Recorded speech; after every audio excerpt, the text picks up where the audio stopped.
What's up, NASCAR Diecast collectors? This is OBB, the Diecast news guy, bringing you guys with another NASCAR Diecast review. More importantly, this is going to be a NASCAR car tomorrow, or as I like to call them, the COTs. I know Diecast Buffet is going to be loving this video, so that's probably going to be our first like on this video. But today, guys, is going to be on a car that I actually picked up from Most Race Collectibles a few months ago, and I kept pulling this car out, and I'm like, when am I going to review this? When is it going to be the right time to review it? Well, I finally remembered I'm going to go ahead and review this sucker today. So today I'm going to be reviewing David Ragan's 2010 UPS Freight. I believe that's actually how you pronounce that, right? So for Roush Trainer Racing in the Ford, in the classic Ford Fusion, guys. So this is a very awesome looking diecast with the metallic UPS paint scheme that a lot of people like, but this one has a nice little twist. As you guys know, he did also ran a freight scheme that when he drove for UPS for 3 years from 09, 010, and 11. So, but this one looks pretty cool, even though the box doesn't look too exciting right here. But I must say, man, this definitely brings back a lot of good memories, especially in the classic days when we had, the classic and OG diecast viewers, like Soup Jr. and A-Walker, all those guys. I remember one of those guys reviewing this car, and glad to be part of that lineup now. But without further ado, let's go and get things started and kick off this diecast review of this Roush Trainer Racing 2010 COT driven by David Ragan. Alrighty, guys, we got this beautiful looking brown and silver grayish looking diecast off his box, and I must say, man, I'm really starting to like the COT diecast. I mean, if you asked me, like, I don't know, like in 2008 when I kind of rage quit during NASCAR and I said screw it, I would say, yeah, I'm not a big fan of the style and the look of the COTs. But the diecast, man, the diecast quality and everything else in between, pretty dang cool. As you guys know, 2010, this was the last official year that we had the diecast produced under Motorsports Authentics before they defunded, and Lionel Racing took them over in 2011. So this is definitely, a very big turning point for the diecast market in 2010. I mean, of course, the recession didn't really help that much either, but this is a beautiful looking paint scheme, guys. I mean, it is basically the classic UPS scheme that, I mean, well, it's basically the UPS scheme with a little twist, all right? When David Ragan was driving the UPS sponsored car, when UPS was a full-time sponsor for Roush for 3 years, 2009, 2010, and 2011, before they went to Carl Everts in those next few years, which, by the way, I do have all those diecasts if you guys are curious. So my UPS collection is quite interesting, I will say that. But when you think UPS, you think of another D driver, and that is Dale Jarrett. But we'll save that for another day. But really do love the metallic finish on this. It's not as glossy as the other Ragan card that I reviewed, which was the his 2009 UPS car. But still, it's pretty cool, guys. We got ourselves a nice metallic finish. The brown on this is beautiful with that metallic finish. And you got that tannish look at number 6. And then see UPS. I believe he drove this car twice in 2010. I know he wrecked with this car.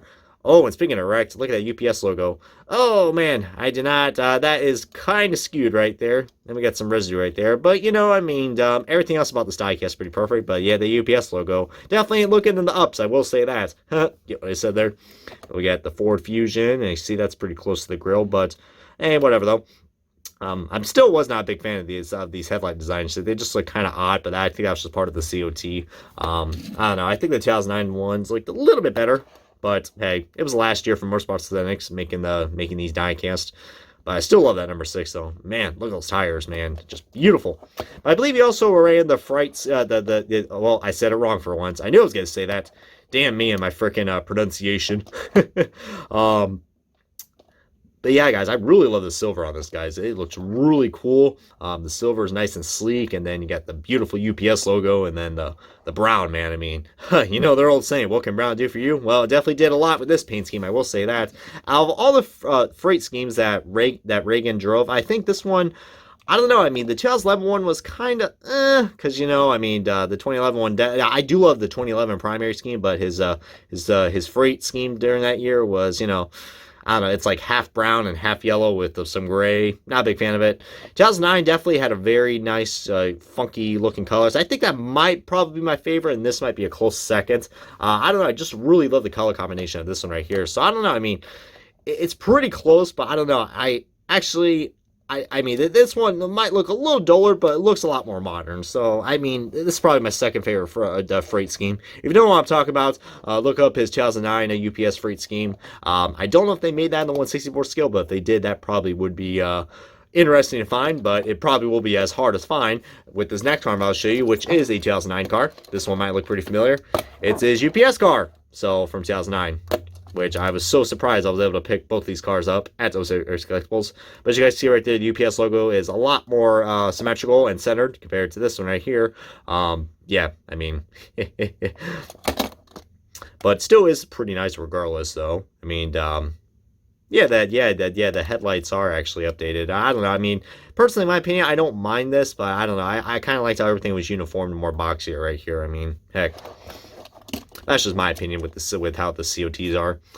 But man, dude, you guys thought I was, I mean, look at the drop contingencies we had, even all the way back in 2000 and from 2009 to 2010, man. Look how much contingencies we had, and then they dropped like that. I mean, so that's when you kind of saw the downfall of sponsorships for NASCAR, EA Sports including one of them.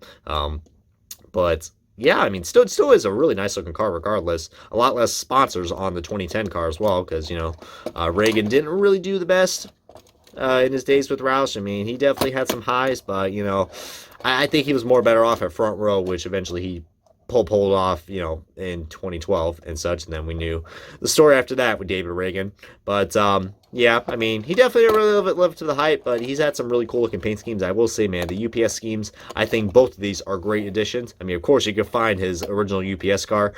Good luck, because the 2009 diecasts are drying up like a Sahara desert, so just like the background in this video.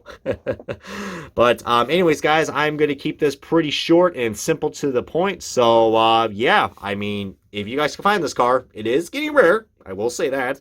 So, or you could go to Ocean Collectibles. They have a website as well. And yeah, if they don't have it on their website, you know, feel free to message Tom. I'm sure he will let you guys know, because if I remember correctly, they had a few of these left in stock. Not much, but like I said, COTs, man, they are drying up. I mean, we're in 2020 now, so yeah, I mean, this diecast is like 10, 11 years old, if I can do math right.